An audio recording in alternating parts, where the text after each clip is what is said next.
stand up. And may I request Miss Madelanza to please lead the prayer. Please come in front.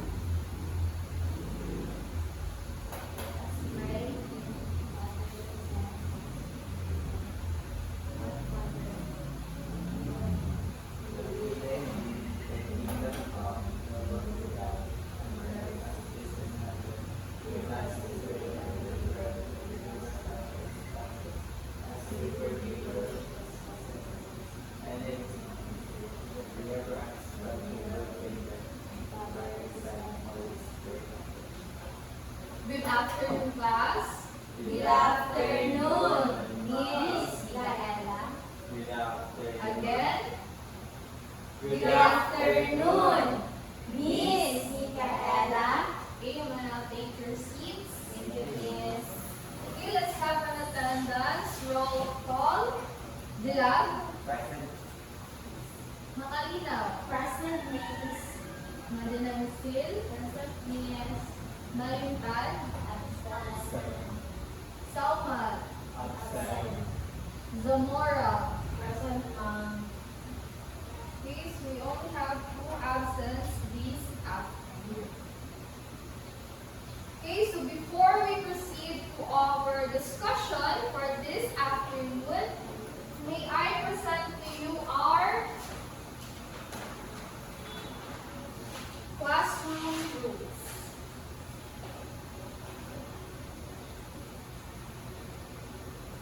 Please read, everyone. Respect everyone in the class. Listen attentively. Pay attention on the instructions given. Raise your hand before speaking. If you have concerns or questions, or you want to go out. Please respect everyone in the class, not only the teacher in front, but also to your other classmates. Listen attentively when I am speaking in front. Pay attention on the instructions given, and please raise your hand before speaking, or if you have any concerns or you want to go out. Masabtan na itong classroom rules? Yes, Miss. Okay, very. Okay, learners, grade 7 learners, let's have a short review on our previous lesson. Okay, so in this review session, all you have to do is to read and give me the answer in chorus. Okay, so number 1, please read. What is the primary goal of first aid? What's the answer? A. To heal injuries Injuries completely. completely. Okay, let's see if your answer is correct. Um, It's wrong because the answer is letter B to what? Alleviate. Alleviate suffering, prevent further injury, and prolong life. Number 2, please read. Which of the following is the characteristic of a good first aider? C. Being gentle and observant. Okay, the answer is letter C. C. Being gentle and observant. Number 3. First First aid aid should be given when Make. B. What's the answer? B. In chorus. B. Okay, the answer is letter B. When medical assistance is delayed or Unavailable. Hindi siya available. Number 4. What should you do if someone faints? D. In chorus. B. What's the answer? For the and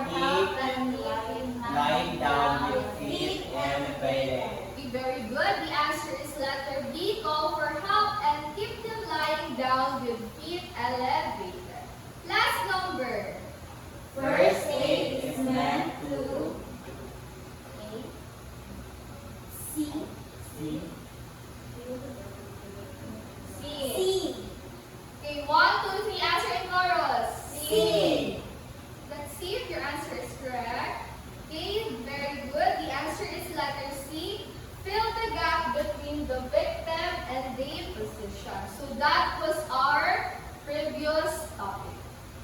Okay, so for now, let's have an activity in order for you to have a hint on what will be our next topic. Let's have a short game. Please read. I will show you some images, and all you have to do is identify what is the picture all about. Okay, so in this activity, I am going to provide a picture or some pictures, and all you have to do is to identify on what are those pictures about. Okay, for the first picture, what do you think is this? first aid, First aid. What do you think is this? Please, what's our classroom rules again? Raise your hand. before and you answer. Okay. Sige, Mr. Dilab. first aid kit with Okay, first aid kit. Very good. Any other answers? First aid kit? Yes, Miss Makalina.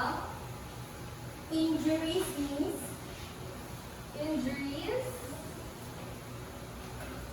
Wala na ilain. Okay, so this picture shows the first aid procedure. First aid procedure. And then let's jump into the next picture. Let's see if guess mo what is the picture all about. Okay, sige. Next picture. Yes, Mr. Dilab. injuries and injuries. Okay, very good. So these are the injuries. Based on our activity, what do you think will be our next topic? Based on our activity. Sige, Miss Makalina. I think, Ma'am, our topic based on the pictures you've shown is the first aid procedures for different kinds of injuries. Okay, good point. Medyo lapit-lapit siya, no? Pero the title of our topic for today is, please read. First aid for common conditions. Okay, first aid for common conditions or common injuries.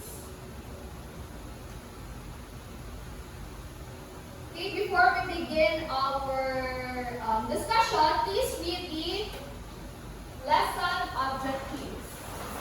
At At the end of the lesson, the students are expected to identify the different types of common injuries and medical emergencies, demonstrate appropriate first aid treatments for various injuries and medical emergencies through role-playing scenarios, and express the importance of first aid knowledge by sharing key safety tips with the class. Okay, so that is our lesson objectives this afternoon. Okay, to begin our discussion, let's begin with activity. This activity is called Injury and Emergency. Please read the instructions. Analyze the descriptions provided to identify the correct type of injury or medical emergency. Then match each description with the correct word from the list. Okay, so nasab ka na to activity for this afternoon. Our Yes. first activity. Yes. Okay, so after matching the description with the words listed here sa Manila paper, you have to choose one representative sa inyong grupo to discuss your work in front of the class. Okay, so let's have your group count down. 1, 2, 1, 2, Please go to your groups. Please go to your groups.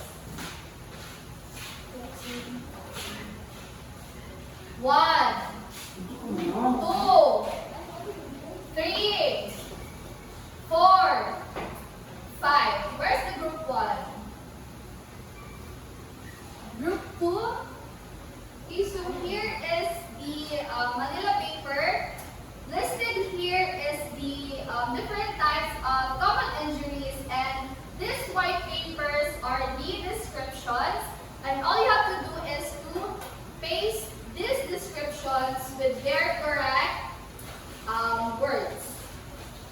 Nasabtan? Wala pa ko'y giingon nga mag-dog. Diba?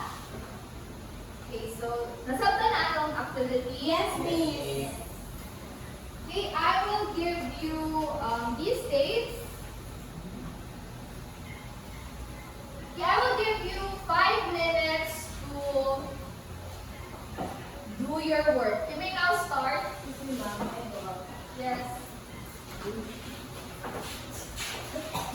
You can directly paste it here sa blackboard, Mr. Dulan.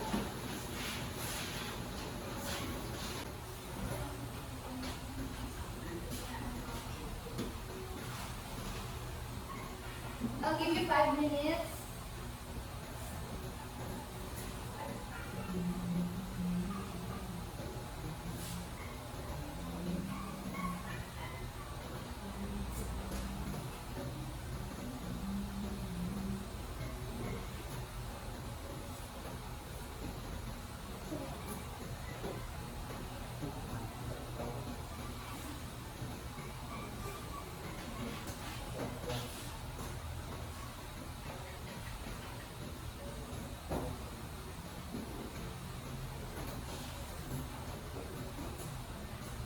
Last 3 minutes.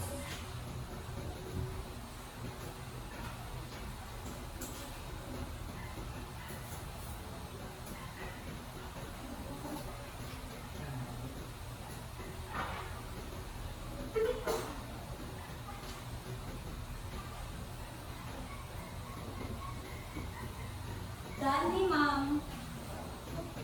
Okay, please take your seats.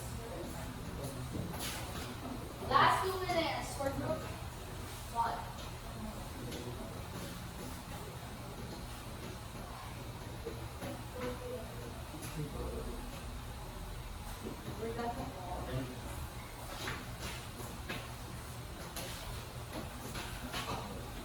Okay, the first group that will present their work is group 2. Dito man sa inyo mag-explain. Ako na. Okay, we start. Miss Makalinaw. Bites. These are injuries from animal or human teeth or insects. They can cause puncture, wounds, cuts, or scrapes on the skin. It can vary in seriousness and may lead to infection. Bites are the kind of injuries that we nakuha natin sa mga animals such as spiders, dogs, and cats. Second is wounds. Injuries that cause damage to the skin or underlying tissues. They can range from minor cuts and scrapes to more serious injuries like puncture wounds or lacerations. It may result from accident falls or contact with sharp objects. So wounds is a kind of injuries na nakukuha po natin such as kapag nadadapa ka or kapag may natatapakan kang mga sharp objects. Number 3 is burns. It is caused by heat, chemicals, electricity, or radiation that damage the skin and tissues. They can vary in severity from minor redness and discomfort to severe tissue damage and loss. So burns is yung kapag ito yung nakukuha natin from chemicals or kapag yung mga hot water na bukod sa skin mo, and it can be severe or minor, and it can also lead to like first or second degree or third degree burn. Number 4 is bleeding. Refers to the loss of blood from damaged blood vessels. It can occur externally, visible from cuts or wounds, or internally, which may not be immediately apparent. So, bleeding is from the word itself. It's the loss of blood from our body. Poisoning. Poisoning meaning that it refers na may na-inhale tayo or may na-intake tayo ng mga foods, chemicals, or substances na na-absorb ng ating body. Yun lang po. Okay, please give a round of applause for group 2. Now let's proceed with group 1. Number 6 refers to a painting refers to a temporary loss of consciousness typically caused by temporary reduction in the blood flow to the brain. It often occurs due to a sudden drop in blood pressure or lack of oxygen reaching the body. In the same way, these are a temporary loss of consciousness, meaning nahimatay ka, but this causes stress, blood pressure, or lack of oxygen. Number 7 is choking. Occurs when an object becomes lodged in the throat or windpipe, blocking the flow of air. These obstructions prevent the person from breathing effectively and can quickly lead to the life-threatening situation. Choking is yung may mag-stop sa throat mo. Like for example, mostly this causes sa mga bata kasi hindi nila alam ano yung kinakain nila or sinusubo nila sa kanilang mouth. So it can cause choke.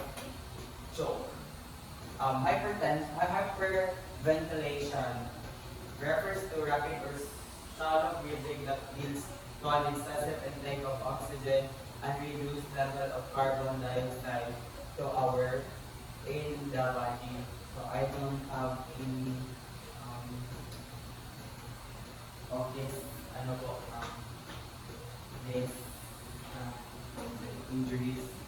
9 is short attack. Occurs when the blood flow from part is blocked, usually by a blood clot. This leads to damage or death of heart muscle cells. So heart attack is often yung nangyayari in some person like eating unhealthy foods. They can cause heart attack because they eat like for example eating meat every day, like that. Stroke occurs when there is an interruption of blood flows to the brain, resulting in damage to brain cells. This interruption can happen due to the blockage in a blood vessels or the bursting of a blood vessel. Stroke is example of this, or it often nangyayari if like example is mainit. So as what I said earlier, pag kumakain ka ng mga unhealthy food every day or hindi ka kumakain ng vegetables or healthy foods, it can cause you stroke. And also lack of drinking water, it can cause stroke. That's all. Okay, please give a round of applause for group 4. Okay, let's go back with the hyperventilation. Hyperventilation, based sa description, it refers to rapid or shallow breathing, leads to an excessive intake of oxygen and reduced levels of carbon dioxide in the body. So hyperventilation is kanang mag-isod ka o hinga. Because wala ka yung kayo na-inhale na oxygen. Okay, so other than this, napaka po yung wala nasaktan? Wala na. Okay, so your groups discussed this common injuries very well. So these are the common injuries nga usually ginahatagan of first aid. So again, what are those common injuries? Bites, wounds, burns, bleeding, poisoning, fainting, choking, hyperventilation, heart attack, stroke. Okay, let's proceed with their treatment. Okay, before we begin, I want you to know that in this part of our discussion, you have to explain the treatment na ipakita na ako sa PPT. Am I understood? Yes, Miss. Okay, for first treatment, let's begin with bites. Who can answer? Who can explain? Okay, makalinaw. When you when you have a bite from animals or any kind of animals, first thing you have to do is you have to wash the bite with soap and water so that it can prevent infection. Then after that, you can apply clean cloth para mag-stop po yung bleeding from the bite. And also, you have to elevate the bitten area para hindi siya mamaga. And lastly, you can cover the bite with a bandage. Or if severe talaga yung bite na nakuha mo, you can seek medical authorities or you can seek medical help from authorities. Okay, very good. So sa bites, first thing to do is to wash the bitten area with water and soap and then apply clean cloth if grabe na bitang bleeding. Elevate the bitten area to reduce pamamaga and cover it with a bandage. And if tapos na ang procedure, you can ask for medical help. Okay, kasabtan? Yes. Let's proceed with wounds. Yes, Mr. Dela. The treatment of wounds is first clean the wound with water to remove the dirt. So we need to clean our wound in order to remove the dirt. And next, to stop the bleeding, apply a clean cloth para mag-stop yung bleeding sa wounds or sa wounds natin. And then, cover the wounds with a sterile bandage. Okay, very good. So, same procedure sa bites, di ba? Clean the wound with clean water para ma-remove ang dirt. Stop the bleeding by applying a cloth. And then, cover the wound with bandage. Next, burns. Yes, Ms. Zamora.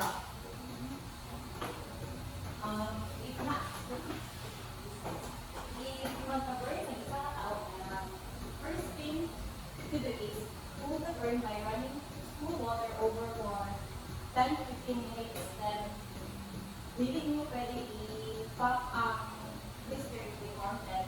Cover the burn with a clean non-stick bandage. Then, if lalat siya or something na with pain relievers, you can then lastly seek medical help to recover the severe or Okay, so thank you very much, Ms. Zamora. For burns, all we have to do is to cool the burn area with cold water for 10 to 15 minutes. Do not pop the blisters every 4. What is blisters? Kanyang nag-4 mga tubig-tubig na nag-4 sa sulod. And then cover the burn with clean non-stick bandage. Why do we have to cover it with non-stick bandage? Para dili mo dikit ang bandage sa iyong burn area. And then give pain relievers if needed and seek for medical help if severe or dakok na dito kaayo ang burn. Next, bleeding. Malinansil.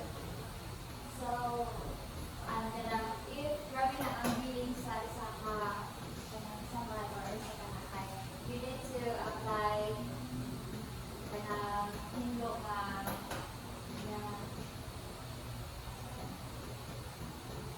low to stop the bleeding and elevate the injuries area to reduce the blood. Tapos cover the wound with a bandage and feed the person. Kanang pakalma mo siya and kanang mga ilay ka help sa or may pag help para madali kuha ng bleeding. Okay, very good. So, first is apply pressure on the wound para ma-stop ang bleeding. Elevate the injured area and cover up the wound with the bandage. Keep the person calm and still and seek for medical help if lala na kaayo ang bleeding. The next, poisoning. Dilag. So first thing to do is check if the person is conscious and breathing. So you need to check the person if you have breathe pa siya or kanang high or conscious. Then, do not make them vomit unless instructed by the doctor. Vomit is kanang magsulat. Remove the poison source if possible, like washing skin if poisoned by chemicals. Then, give fresh air if poisoned by gas. After that, you can call for medical help in medical help. Okay, very good. For poisoning, you have to check the consciousness and the breathing of the person. And then, dili mo siya pwede pag-vomit or ipasuka if dili siya instructed by the doctor. Remove the poison source if possible. Kung ang poison is caused by chemicals, you have to wash your skin if asa na nabumuan sa chemicals. And then, give fresh air if poisoned by gas. Call for medical help immediately. Next, fainting. Fainting, yes, Miss Nakalinaw. Just short explanation. When you see someone fainting, ma'am, you have to help the person lie down, especially in a safe area. Then after that, you raise their legs, which is elevating your legs about 12 inches para ma-improve ang kanilang blood flow.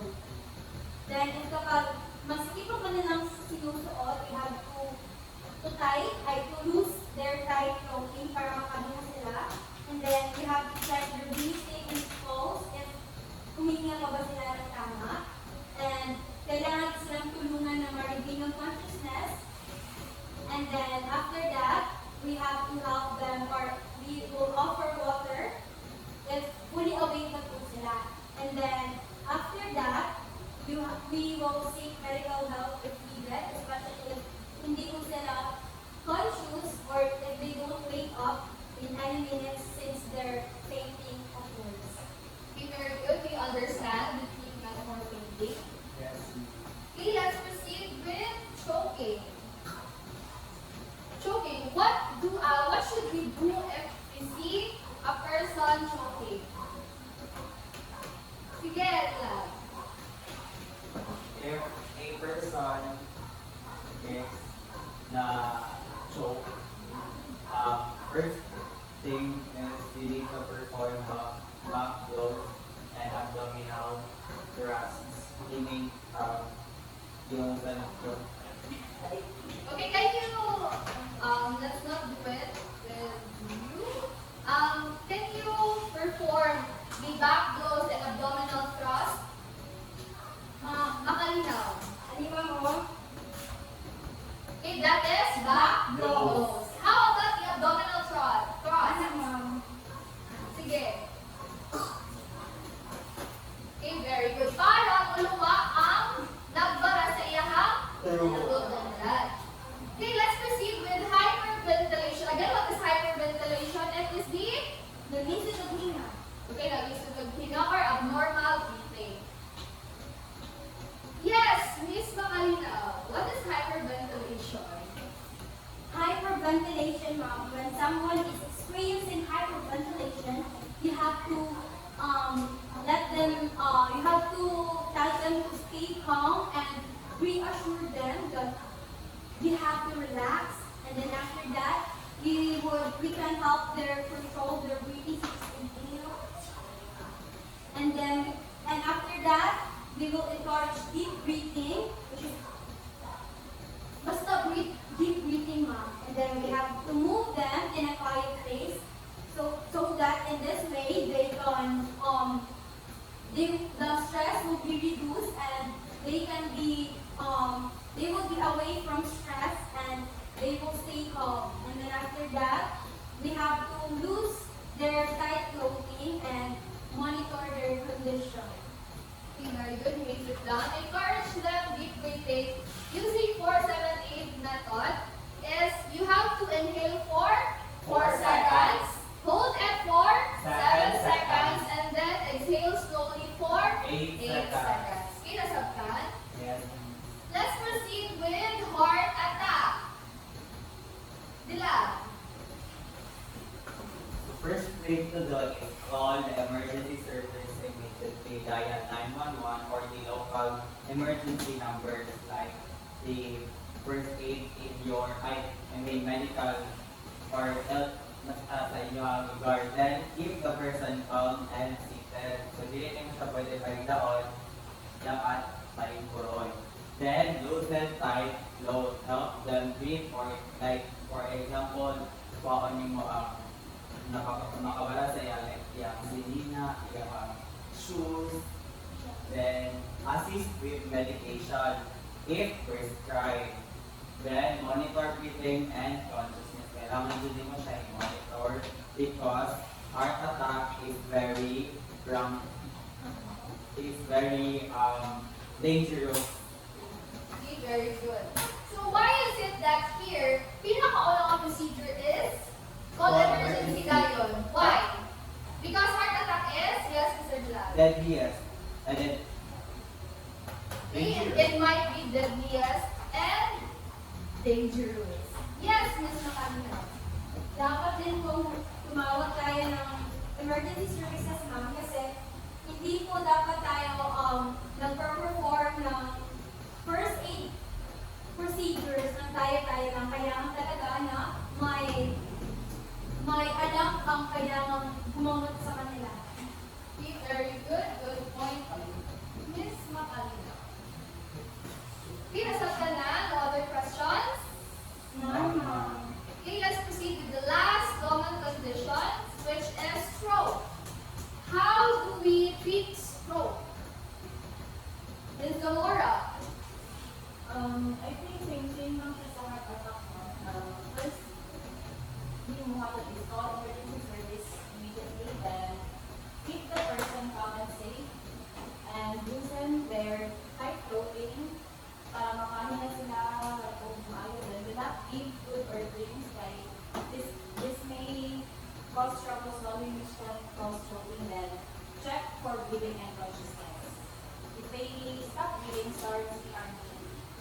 Okay, very good. So these are the treatment for stroke. Do you understand? yes, miss. Do you have any questions?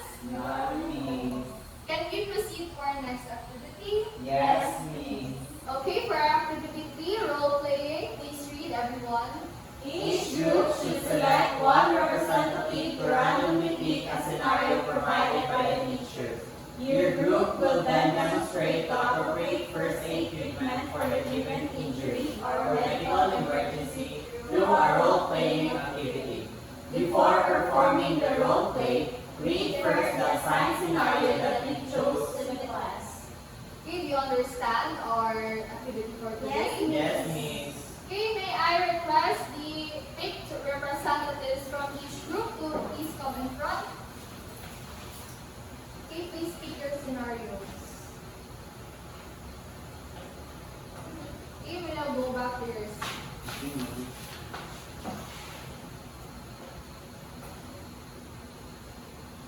I will present to you the criteria for this activity. Please read everyone. Accuracy of first aid treatment. Teamwork. And Again. Accuracy of first aid treatment. 15. Teamwork and participation. 10. Clarity and explanation. 10. Overall presentation. 15. A total of 50 points. Okay, so you may now start your 5 minutes. Starts now.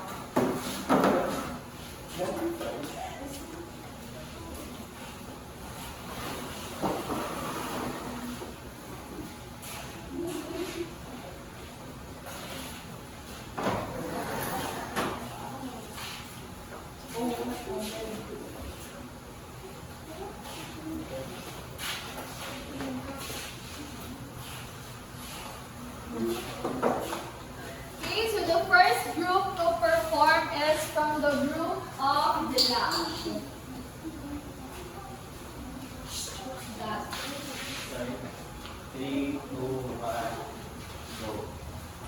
So, I will be presenting our scenario.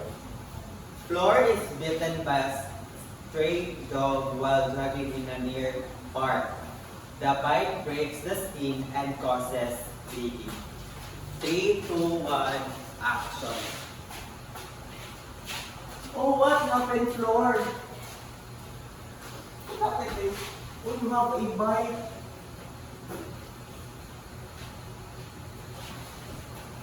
Wait, I will treat you. So first,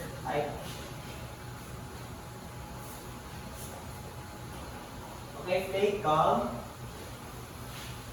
Stay calm, and I will first wash. I will be washing you a water, and then after that I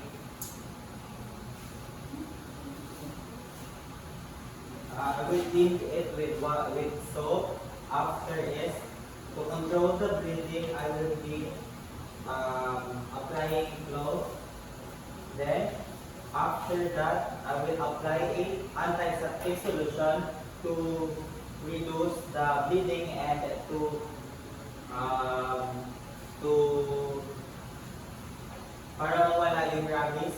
And then I will be covering with bandage. That's all for this. Please give a round of applause for Group 1. Now let's proceed with the performance of Group 2. Please read first your scenario. During a school sprint activity, a person scrapes her knee on the track. Blood is visible and dirt is present in the wound. The running competition starts now! Oh! Medical! The first thing we have to do when a person scrapes her knee is we have to say them or tell them to stay calm and reassure them. And then after that, we have to clean the wound gently with clean water. And then after that, we will use mild soap on the wound area. Ouch. And then after that, we will apply antiseptic to the wound. Ouch. And then lastly, we have to cover sterile bandage. So this is a sterile bandage. This is a clean bandage. Then, like that. Finish naman. Okay, please give a round of applause for Group 2. Please go back to your proper seats, everyone.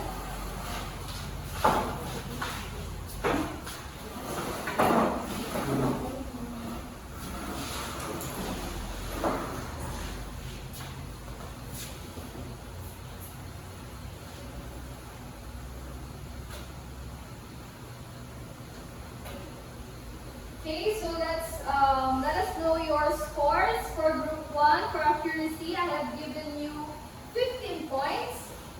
For teamwork, 9 points.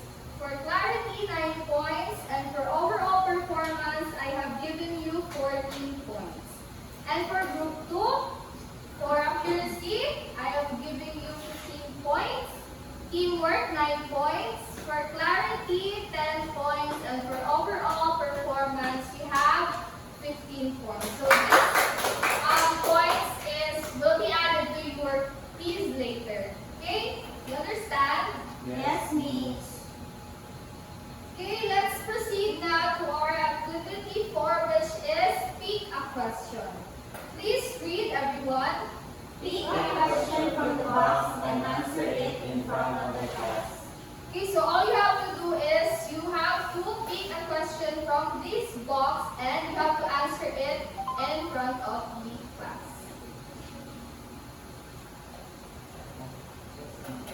Individual. Okay?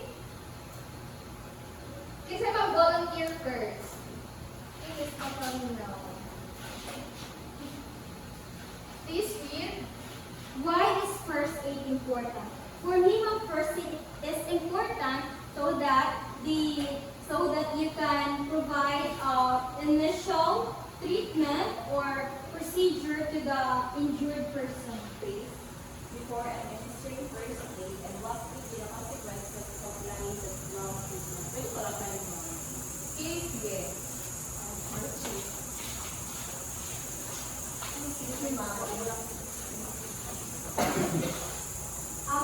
I do believe, ma'am, that it is important to determine which injury, to identify what kind of injury is the injury of the person, so that the procedure or the initial treatment that you are going to perform on that injured person is accurate to his or her injury. Okay, very good. So we have to know, no? We have to know the proper treatment for that certain injury in order for us to apply the treatment correctly. Okay, let's proceed with our quiz. I have here some prepared questions. Okay, so the instructions are here. Read it thoroughly.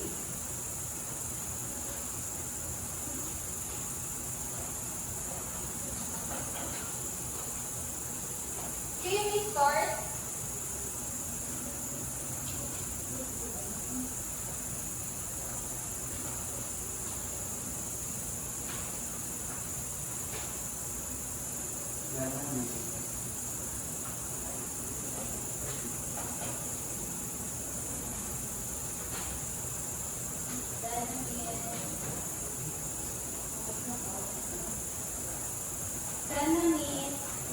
Okay, you're all done. Please pass your papers forward.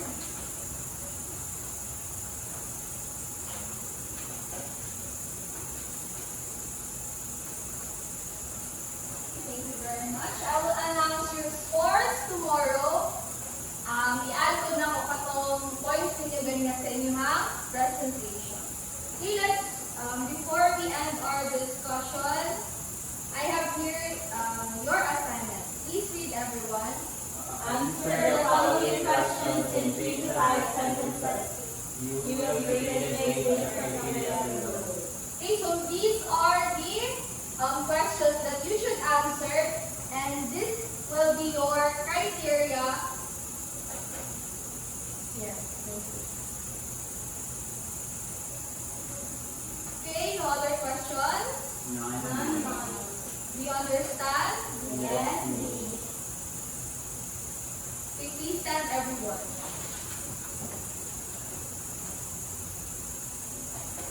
Goodbye, class. Goodbye and thank you, Miss Lanisha. Goodbye. Again. Goodbye and thank you, Miss Sunshine. Goodbye, classmates. Goodbye. See you tomorrow.